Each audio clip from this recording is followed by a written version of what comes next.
Sean todos bienvenidos a este espacio donde conversaremos sobre educación. Yo soy José Solís, desde la ciudad de Lima. Esto es Registro Auxiliar. Hace unos días el Ministerio de Educación publicó el documento normativo Orientaciones para la evaluación de competencias de estudiantes de la educación básica en el marco de la emergencia sanitaria por COVID-19. Dicho documento trajo consigo muchas inquietudes, tanto en el sector educativo como en los padres de familia. Incluso el día de hoy es común leer en las redes sociales comentarios del tipo ¿para qué tanto esfuerzo e inversión si al final todos pasan de año? O entonces que ya no se conecten a las clases si igual da lo mismo. Esto no es del todo cierto.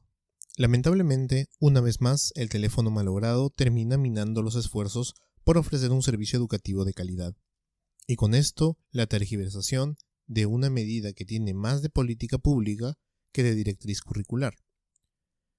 En palabras sencillas, si bien la educación a distancia aceleró la inversión en el uso de tecnología en educación, también puso en evidencia las carencias de un eficiente manejo de estas y las dolorosas brechas digitales que se acentuaron a lo largo del país. Evidentemente, estas condiciones impiden tener una visión a detalle del progreso de los aprendizajes. Esto en principio, porque literalmente, este 2020, estamos haciendo lo mejor que podemos. Sin embargo, esto no puede comprometer la continuidad de los aprendizajes. Estos aprendizajes no son metas acabadas al 31 de diciembre, no son tramos aislados. La propuesta curricular nacional lo establece con claridad al proponernos ciclos como etapas que se suceden una a otra, que se complementan y que deben ser vistas como una continuidad.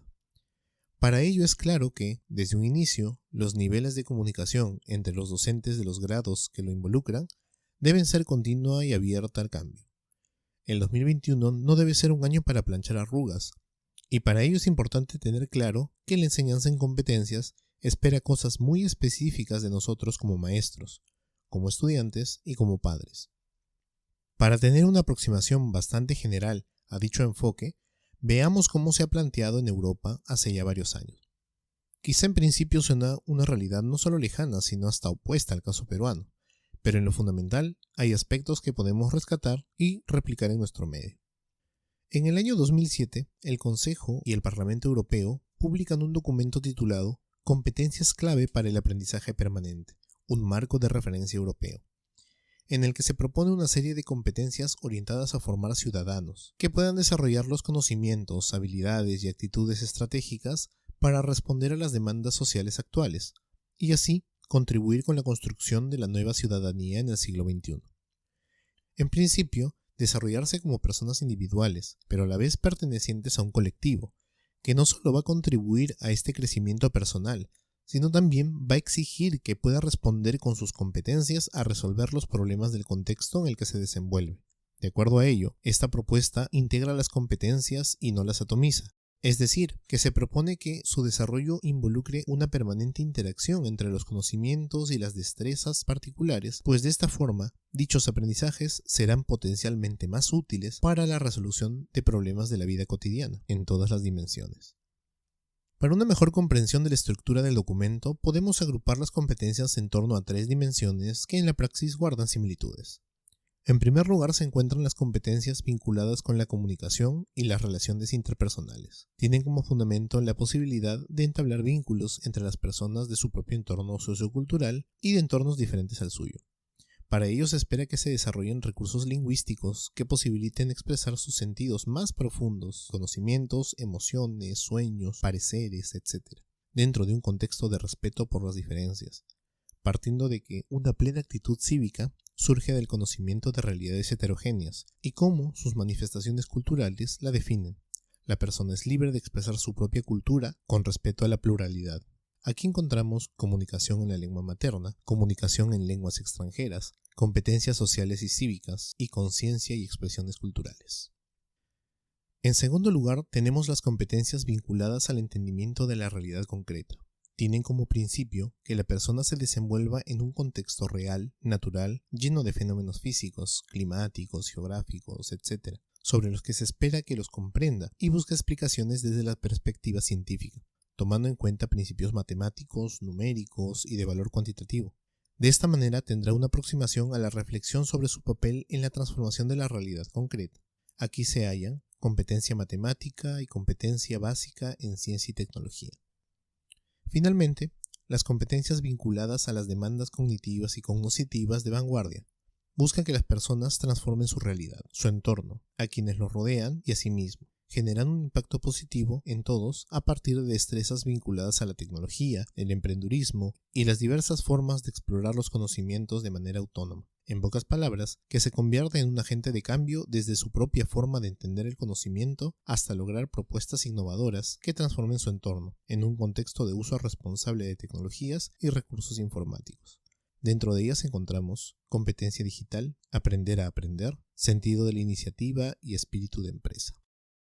En conclusión, desarrollar competencias es en lo fundamental la forma en la que los estados, desde el sistema educativo, ofrecen una respuesta a los desafíos del presente siglo. Y sobre ello, la educación escolar formal constituye una posibilidad de generar una reserva social que sea capaz de afrontar los problemas de las próximas décadas. Sin embargo, en la realidad, muchos de los gobiernos gestionan a partir de políticas públicas de mediano o corto alcance, que no resultan ser sostenibles y que menos aún involucran al sector educativo.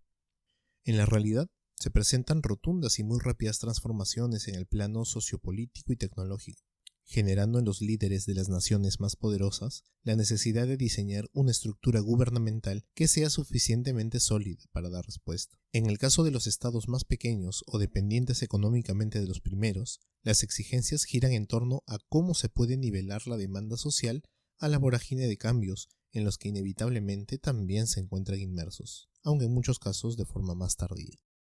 El enfoque de formación en competencias cambia la perspectiva de una educación preventiva y poco contextualizada, donde los conocimientos pierden el norte cuando por algún lado aparece la pregunta ¿y esto para qué me sirve?, frente a la que muchos docentes no tenían respuesta.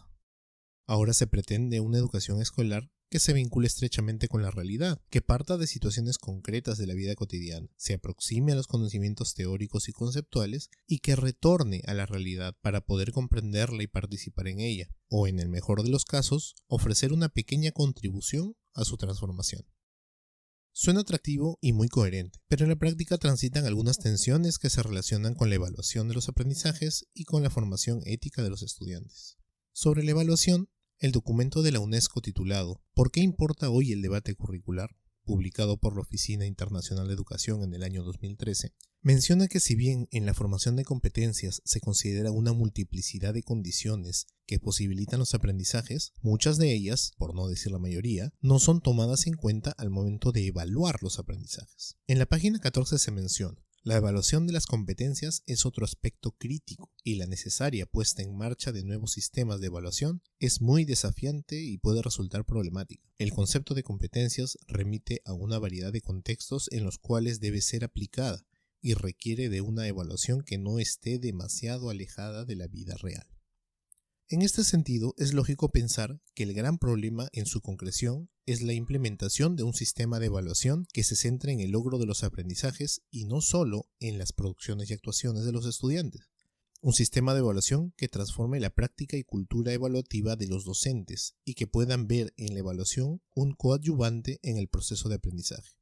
No es suficiente ver en qué acertó y en qué no, sino ampliar la perspectiva y ofrecer al estudiante condiciones para un mejor acercamiento a sus propias formas de aprender, explorar sus habilidades y validar lo que da buenos resultados y lo que no. Finalmente, posibilitar en los docentes procesos de autorreflexión para la mejora continua de su práctica. En pocas palabras, tanto los estudiantes como los docentes sean capaces de gestionar eficientemente sus aprendizajes.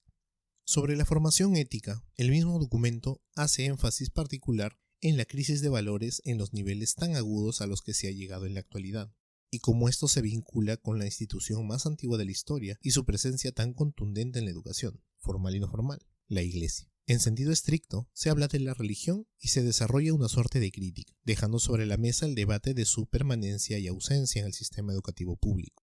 Para ello es importante ver el rol del gobierno en el plano de la formación ética y de valores. Sobre ello, la página 7 menciona: La escuela debe reflexionar acerca de las experiencias cognitivas y éticas que pueden programarse en su espacio de acción, para contribuir a las reservas morales de la sociedad y específicamente al desarrollo de las capacidades morales individuales para enfrentar estos desafíos. El debate debe ir más allá de que si enseñar religión ayuda o no a solucionar esta crisis de valores. El debate debe centrarse en la figura de supervisión de los gobiernos sobre cómo enseñar a convivir de forma coherente con los principios universales, en una actitud de colaboración, garantizando la integridad personal y la seguridad colectiva. Esta convivencia pasa por el respeto del otro, el entorno y a las instituciones. En tal sentido, se espera que la construcción de una sociedad segura parta de poder superar los grandes problemas que aquejan a la sociedad actual, con la formación de ciudadanos con principios éticos universales.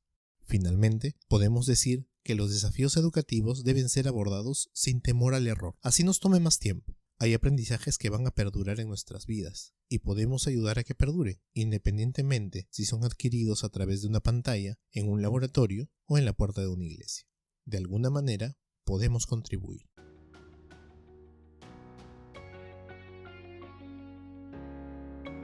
Esto fue Registro Auxiliar.